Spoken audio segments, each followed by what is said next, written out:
Œuvre de Maria Valtorta, tome 6, chapitre 430, intitulé Le nid tombé et le scribe cruel, la lettre et l'esprit de la loi, le 16 juin 1944. Plus tard, à 10h30. Je vois Jésus vêtu de blanc, son manteau bleu foncé rejeté sur les épaules, marcher sur un petit chemin boisé. D'un côté comme de l'autre s'élèvent des arbres et des arbustes. Des layons coupent les verts taillis. Mais ce ne doit pas être un endroit désert et éloigné des habitations, car pas mal de monde le fréquente. On dirait que ce chemin relie deux villages voisins en traversant les propriétés agricoles des habitants. C'est une région de plaine, mais on voit au loin des montagnes. Je ne sais pas quel est cet endroit. Jésus, qui parlait avec ses disciples, s'arrête et écoute en regardant tout autour de lui, puis il prend un sentier en forêt et se dirige vers un taillis de buissons et d'arbustes. Il se penche, cherche, trouve. Dans l'herbe, il y a un nid. Je me demande si c'est la tempête qui l'a fait tomber, comme le laisse supposer le sol humide et les branches qui goûtent encore comme après un orage, ou bien s'il a été enlevé par quelqu'un, puis laissé sur place pour éviter d'être surpris, la couvé en main. Je l'ignore. Je vois seulement un petit nid de brins de paille entrelacés, garni de feuilles sèches, de duvet et de laine, dans lequel s'agitent, en piaillant, 5 petits oiseaux de quelques jours. Rouges, sans plumes, laids avec leurs becs grands ouverts et leurs yeux exorbités. En haut, sur un arbre, les parents poussent des cris désespérés. Jésus ramasse soigneusement le nid. Il le tient dans le creux de la main et il cherche des yeux le lieu où il se trouvait, ou, à défaut, un endroit où le mettre en sécurité. Il découvre un entrelacement de tiges de ronces si bien disposées qu'il semble former un panier, et si bien enfoncé dans le buisson que le nid y sera en sûreté. Jésus confie le nid à Pierre, et il est étonnant de voir cet homme trapu le tenir dans ses mains courtes et calleuses. Sans s'occuper des épines qui lui griffent les bras, il retrousse ses manches, longues et larges, et travaille à rendre plus creux et plus abrité l'entrelacement des ronces. Cela fait, il reprend le nid, le place au milieu et le fixe avec de longues herbes cylindriques qui ressemblent à des joncs très fins. Le nid est en sûreté. Jésus s'écarte et sourit. Puis il se fait donner un morceau de pain par un disciple qui porte un sac en bandoulière, et il en émiette un peu par terre sur une grosse roche. Maintenant Jésus est content. Il se tourne pour revenir sur la route tandis que les oiseaux se précipitent avec des piaillements de joie sur le nid maintenant sauvé. Un petit groupe d'hommes est arrêté au bord du chemin. Jésus se trouve face à eux et les regarde. Le sourire disparaît de son visage qui devient très sévère, je dirais même sombre, alors qu'il était tellement plein de pitié quand il ramassait le nid et si heureux quand il l'a vu en place. Il s'arrête, sans cesser d'observer ses témoins imprévus. Il semble scruter leur cœur et leurs pensées secrètes. Il ne peut passer outre parce que le petit groupe lui barre la voie, mais il se tait. Pierre, lui, ne reste pas muet. Laissez passer le maître, dit-il. Tais-toi, Nazaréen, répond un homme du groupe. Comment ton maître s'est-il permis d'entrer dans mon bois et d'y accomplir un travail manuel un jour de Shabbat? Jésus le fixe avec une expression étrange. C'est et ce n'est pas un sourire. En tout cas, ce n'est pas un sourire d'approbation. Pierre s'apprête à répliquer, mais Jésus prend la parole. Qui es-tu? Le maître de ce lieu, Yochanan ben Zakkai. Illustre scribe. Et que me reproches-tu?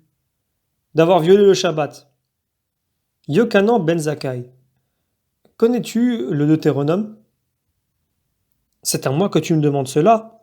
À moi qui suis un vrai rabbi d'Israël? Je sais ce que tu veux me dire. Que moi, n'étant pas scribe, mais un pauvre Galiléen, je ne puis être rabbi. Mais je te demande une nouvelle fois. Connais-tu le Deutéronome? Mieux que toi, certainement. À la lettre, certainement, si c'est ce que tu veux dire. Mais connais-tu son véritable sens? Ce qui est écrit, il n'y a qu'un sens. Il n'y a qu'un sens, c'est vrai. Et c'est un sens d'amour ou de miséricorde si tu ne veux pas l'appeler amour, ou même si cela te choque de lui donner ce nom de simple humanité. Le Deutéronome dit, si tu vois s'égarer la brebis ou le bœuf de ton frère, même s'il n'est pas près de toi, tu ne passeras pas outre, mais tu le lui reconduiras. Ou tu le lui garderas jusqu'à ce qu'il vienne le reprendre. Il dit aussi, Si tu vois tomber l'âne ou le bœuf de ton frère, ne feins pas de ne pas l'avoir vu, mais aide-le à le relever. Il dit encore, si tu trouves par terre ou sur un arbre un nid, avec la mère en train de couver ses petits ou les œufs, tu ne prendras pas la mère, car elle est consacrée à la procréation, mais seulement les petits.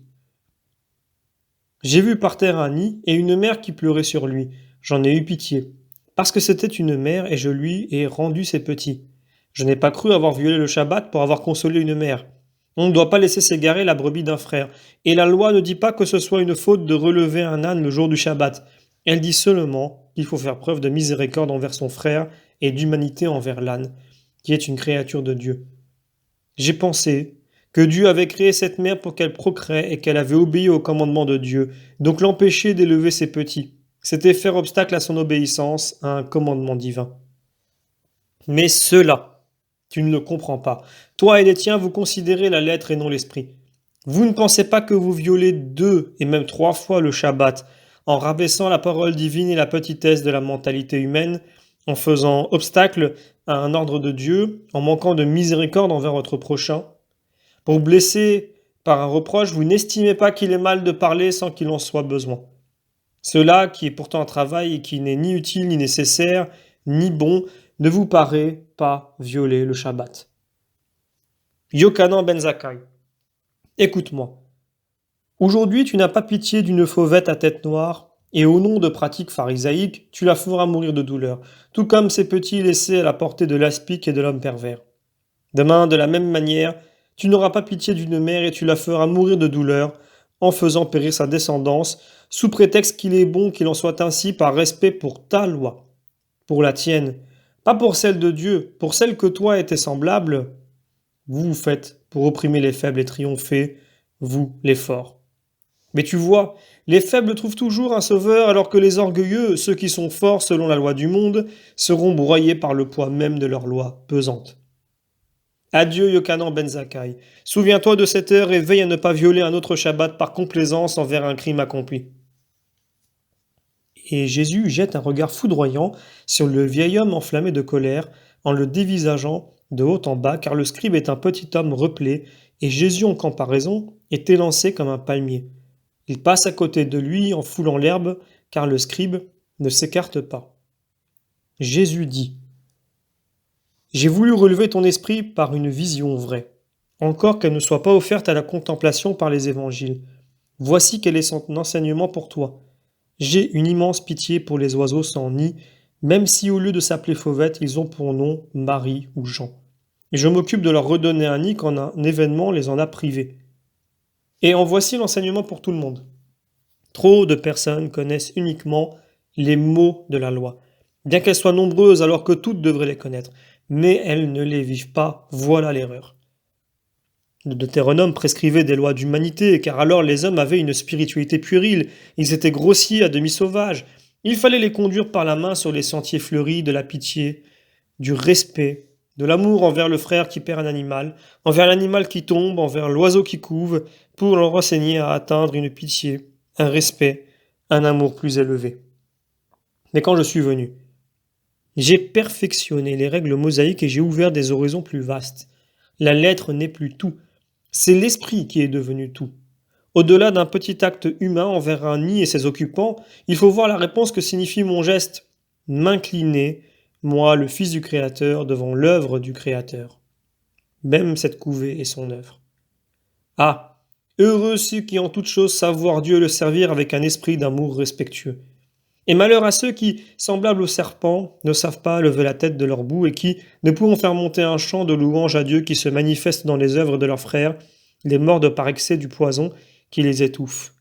Ils sont trop nombreux à torturer les meilleurs en disant, pour justifier leur perversité, qu'il est bon de le faire par respect pour la loi, pour leur loi qui n'est pas celle de Dieu. Si Dieu ne peut empêcher leur œuvre mauvaise, il sait aussi venger ses petits. Que cela aille à qui ce doit être donné. Que ma paix soit sur toi et veille sur toi. Fin du chapitre.